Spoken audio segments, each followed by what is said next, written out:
Voy a presentar el libro Especialización y Comercio de Arnold King. Y lo primero que tengo que decir es que yo no soy el autor, yo no soy Arnold King.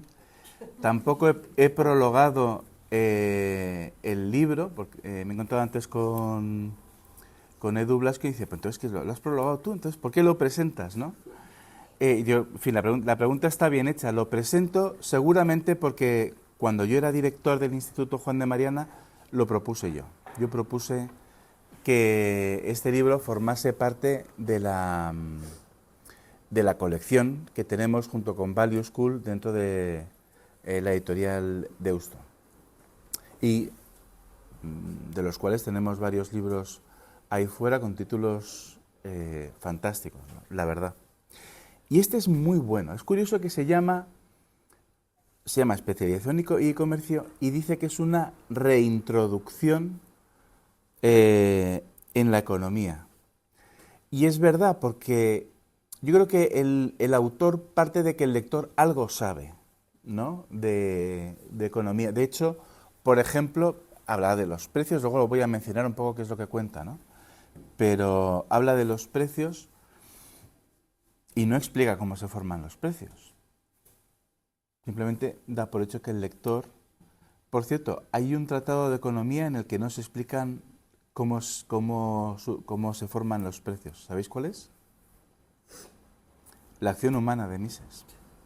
En la acción humana dice, el que quiera saber cómo se forman los precios, que lea a von Baberg, lo pone en una nota. Pero bueno, quizá para un libro de 100 páginas, porque son 100 y pico páginas, y con esta idea, ¿no?, de ser una reintroducción a la economía, realmente no hacía falta. El libro, de verdad, lo recomendé porque realmente es muy interesante. Comienza diciendo, o sea, el centro de su pensamiento, de su discurso es, efectivamente, la especialización y el intercambio. Dice que la sociedad no sería posible si no fuera con estos dos, ¿no? Y que es tan necesario para que haya una sociedad mínimamente compleja, no digamos una sociedad como la actual, tan necesario como el lenguaje. La especialización dice que está vinculada a una serie de realidades, ¿no? Por ejemplo, por supuesto, el intercambio. Tú, si dedicas tus esfuerzos a la producción de un determinado bien, no los dedicas a la producción de otros bienes que tú necesitas. Y entonces lo que haces, obviamente, es intercambiar el bien que tú produces por el que producen otros. Y eso exige que haya intercambio.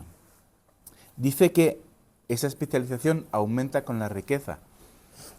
Y recuerda, aunque no es exactamente lo mismo, recuerda la idea de Adam Smith, que es de las mejores ideas de su libro, de que la división del trabajo está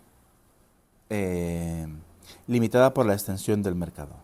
Le acompaña la complejidad, ¿no? Una sociedad más compleja está más especializada, y al revés. La urbanización, puesto que está vinculado con el intercambio, también está vinculado con la mejora de los transportes. Una idea muy interesante dice, claro, como tú en el fondo necesitas los frutos de las tareas que van a hacer otra gente que no conoces, necesitas un conjunto de instituciones que permitan que tú puedas tratar con ellos, que pueda haber una cierta confianza. Entonces, ahí es donde entrarían también las normas de convivencia. Las instituciones financieras también, porque también hay un lado financiero en el intercambio. Y esto es muy curioso porque dice, también está relacionado con las etapas productivas. Y él explica las etapas productivas como lo explica Carl Menger. Y la teoría del capital como von Baberg. Bueno, no con esa profusión, ¿no? Pero luego no los cita a ninguno de los dos. Solo cita dentro de la escuela austríaca a Mises y a Hayek en el contexto de la economía socialista. O sea, es curioso porque no es exactamente un economista austríaco de pura cepa, pero bueno, lo que es su idea del valor, del coste subjetivo, el intercambio, incluso las etapas de la producción, pues la verdad es que se le acercan bastante. Me llamó mucho la atención, y si leéis el libro os llamará la atención también a vosotros, que para un libro tan breve dedique un par de capítulos y no poco espacio a cuestiones relacionadas con la metodología de la economía. Dice que la economía no tiene que ver con fenómenos falsables, ¿no? Verificables, él dice verificables, luego falsables, bueno, falsables, ¿no? Siguiendo a Karl Popper. Sino que en realidad tiene que ver con lo que él llama marcos interpretativos, que son precisamente difíciles de falsar. Y dice que en las ciencias naturales hay muchas teorías que son falsables y en las ciencias sociales ocurre lo contrario. Pocas teorías son falsables, o quizá ninguna, pero hay muchos marcos interpretativos. Una diferencia, bueno, es que en la física basta una sola discrepancia con los hechos para que deseches la teoría. Por lo menos en los fenómenos más sencillos. La verdad es que dentro de las ciencias naturales, por lo que se refiere a los fenómenos más complejos, en cierto sentido la metodología se llega a acercar bastante a las ciencias sociales. Y esto también lo sugiere sin llegar a decirlo. Mientras que para echar abajo lo que él llama, insisto, un marco interpretativo, no basta con que haya una pequeña diferencia. ¿Por qué? Porque en las cuestiones sociales hay multitud de fenómenos coadyuvantes, ¿no? que inciden en tal o cual fenómeno. Y que lo que ocurre es que un determinado marco interpretativo empieza a fallar por todos los sitios, digamos que hace agua por varios sitios, y es reemplazado por otro que parece englobar mejor toda la realidad que se puede observar, ¿no? Y es un proceso que recuerda, si habéis leído el libro de las revoluciones científicas de Thomas Kuhn, pues recuerda perfectamente a Thomas Kuhn y de hecho King lo cita. Dice, bueno, si ponemos, esto llama mucho la atención, si hacemos una gradación de el cuidado con el que tiene que ser, el que tiene que hacerse un razonamiento, ¿no? De 1 a 5, ¿no? Donde 1 es, digo lo que me da la gana porque me apetece y tal y cual, y 5 sería el máximo, dice, ¿dónde estaría la economía? Y él dice, pues a partir de 6. Porque los fenómenos que trata la economía son extremadamente complejos. Entre otras cosas porque, como decía antes, hay muchos factores, ¿no? que inciden en fenómenos como el paro, yo qué sé, o no digamos ya la moneda. Había un economista, Robertson, que decía que las cuestiones monetarias tienen una complejidad intelectual detestable, decía él, ¿no? Bueno, pues hay muchísimos factores y además las relaciones no son fijas, sino que son cambiantes, con lo cual, digamos que los fenómenos sociales y económicos son muy complejos. Y aquí dice, y luego vamos a ver cómo lo compara con otra escuela de pensamiento, pero dice que hay que ver la economía más bien como un bosque, ¿no? Como una especie de ecosistema. Es decir, que los fenómenos económicos nos acercarían más bien bueno, pues a lo que es el ámbito de la naturaleza, ¿no? El ámbito, sí, de la biología, ¿no? Que son sistemas complejos, son sistemas adaptativos. Dice, pues la economía es algo así. En un momento habla de el MIT, es uno de los capítulos que más me gustan. Voy a ir un poco rápido porque veo que se me va el tiempo. Y es que el MIT, después de la Segunda Guerra Mundial, que era un departamento de economía muy, muy potente, con Paul Samuelson, financiado con generosidad por parte del Departamento de Defensa, y toda la obsesión del MIT es ver la economía como una máquina, ¿no? En la que hay unos ingenieros, entre los cuales está Paul Samuelson, que, bueno, pues van produciendo resultados. Incluso Samuelson habla de una función social, en fin. Es curioso que Samuelson es el que habla de, cuando habla de microeconomía, dice cañones o mantequilla. Claro, él está pensando en quien está financiando, que es el Departamento de Defensa. Y lo pone como ejemplo de la economía que no se debe hacer, ¿no? Es decir, no hay que comparar el sistema social con una máquina, porque no funciona así, es muchísimo más complejo. Y aunque él no está en contra del uso de las matemáticas, al revés, advierte de que el uso de las matemáticas puede pervertir la investigación, porque obliga a partir de supuestos que son irreales, simplemente porque son matematizables. Mientras que los supuestos que son importantes, que son relevantes para el objeto de investigación, la mayoría de las veces no lo son, dice él. Y eso, bueno, pues es uno de los problemas típicos que tiene la economía. Bien, él habla de especialización, digamos, cada uno fabricando lo que se haya especializado, pero aquí surge el problema de cómo se coordina esto. Y entonces dice, bueno, pues que hay dos formas dentro de lo que es la economía natural o la economía libre. Por un lado, las empresas, ¿no?, que cogen una parte de los recursos y los someten a un proceso organizado, ordenado de producción, y por otro lado los precios. ¿Cuándo merece la pena recurrir a los precios? ¿Cuándo merece la pena incluir los procesos productivos dentro de la empresa? Bueno, pues él dice, siguiendo a otros autores, que depende de que se pueda ver claramente cuál es el valor que aporta cada una de las ramas de la producción. Si ese valor está claro y es fácil de calcular, bueno, pues lo puedes internalizar dentro de la empresa y tal. Y si no es así, si fluctúa mucho, si es difícil de valorar, pues entonces hay que recalar en el sistema de precios. Tiene un concepto muy amplio de la sostenibilidad. La sostenibilidad no es solamente dejar la naturaleza tal cual está, sino también, siguiendo a otros autores, pues habla de legar una riqueza suficiente como para que nosotros, que estamos preocupados por la naturaleza, podamos dedicar una parte de ella a cuidarla. Las mejoras tecnológicas que nos permiten precisamente hacer un uso más racional de los recursos.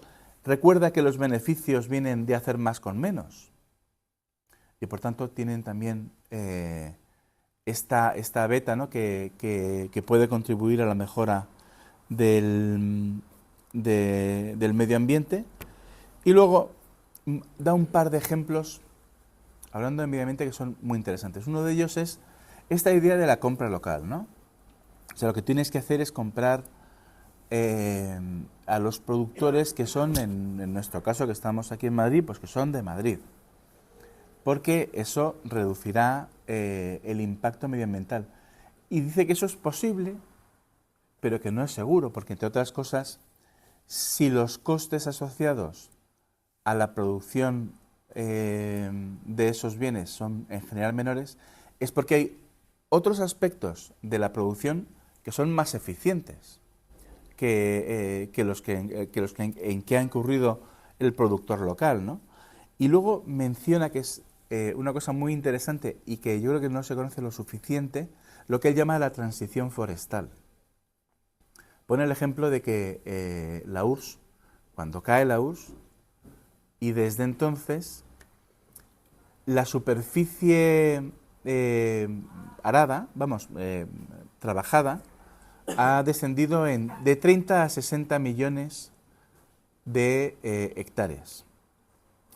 Y eso es porque, bueno, la capacidad de producir más con menos, veníamos además de un sistema muy ineficiente como es el socialista, bueno, pues ha permitido eso, producir mucho más alimento con mucho menos superficie. Pero es un proceso, dice, que se da de forma natural también en el mercado, y de hecho el primer ejemplo que se encuentra es Francia en torno al 1830. O sea, realmente muy pronto, porque otros países, Estados Unidos, tal, ya se van al siglo XX, ¿no? Y bueno, voy casi a dejarlo aquí porque quiero dejaros un poco de tiempo para las preguntas, pero incide en cómo el comercio favorece o exige que haya confianza, y entonces exige que haya una serie de instituciones o de normas que faciliten, ¿no?, esta colaboración social. Dice, por ejemplo, menciona, y es una idea interesante, que las religiones monoteístas, con esta idea de un Dios justiciero o benevolente, pues contribuye a que la gente, digamos, se comporte, ¿no? Porque al fin y al cabo, bueno, pues más allá de esta vida hay otra. Iba a ser juzgada nada menos por alguien que sabe perfectamente todo lo que has hecho. También menciona el derecho, la competencia también tiene un efecto moderador, ¿no?, y ordenador, las finanzas, y por último la macroeconomía. Aquí menciona el keynesianismo, lo explica más o menos, lo descarta de inmediato, y es curioso porque teniendo como tiene de background una idea de la teoría del capital austríaca y luego una idea bastante buena, yo creo, que es la de Minsky, de lo que son el proceso financiero, no lo une y no llega a crear una teoría del ciclo económico, ¿no? Pero bueno, no deja de ser interesante. Así que nada, yo por el momento hay más cosas que podría contaros, pero lo voy a dejar aquí para que me hagáis alguna pregunta si es que se tercia.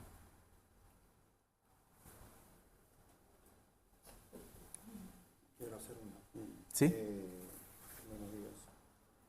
Cuando él menciona que el efecto del incremento de los precios en unos sectores y que hay que poner más eficiencia sobre esos sectores, en base más o menos, estaríamos hablando de que la economía, según su punto de vista de los intangibles, es decir, servicio, venta, calidad, cantidad y del precio. O sea, que él valora... Que él podría regular mediante la eficiencia de determinados sectores sobre el precio de esos productos para hacerlo más rentable. No entiendo lo que plantea. O sea, es verdad que él habla de la función de los precios.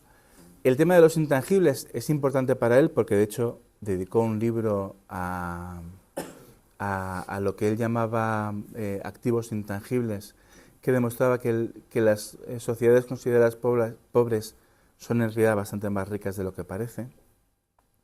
Por supuesto que hay una mayor... O sea, la economía cada vez se hace más y más compleja y, por tanto, la producción se acompaña de otro tipo de procesos, como puede ser, pues, los servicios postventa y demás, y eso, bueno, es verdad que entraría dentro de lo que él explica, ¿no? Otra de las cosas que cuenta, no me he detenido ahí, pero él habla del socialismo, he dicho que menciona aquí a Mises y a Hayek, y dice que el socialismo tiene tres problemas. Normalmente se habla de dos problemas, ¿no?, que es la información y los incentivos. Y él dice que hay un tercer problema, aparte de esto, que es la innovación. Con respecto a la información, bueno, por ejemplo, si hablamos de la economía del consumo, pues un planificador podría dar más cupones de determinado bien o menos, y la gente, bueno, si tú le das más cupones de pan, pues va a consumir más pan. Pero lo que no tiene forma la gente, ni puede, por tanto, captar el planificador, es cuál es la importancia relativa que los consumidores achacan a cada uno de los bienes. Eso solo lo puede hacer el precio.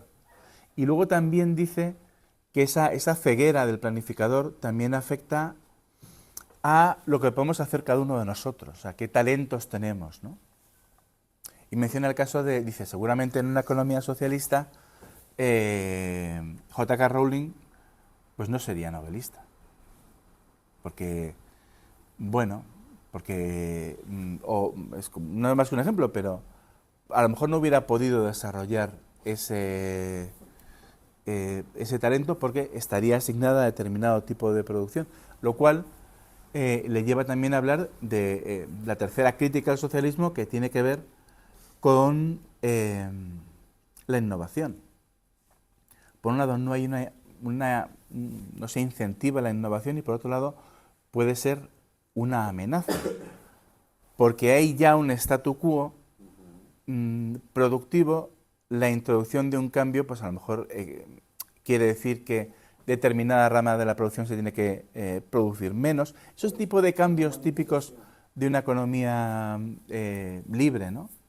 Y eso pues pone en riesgo o determinados trabajos, o el plan que contaba con que se iba a producir tanto de hierro, tanto de cobre, etcétera.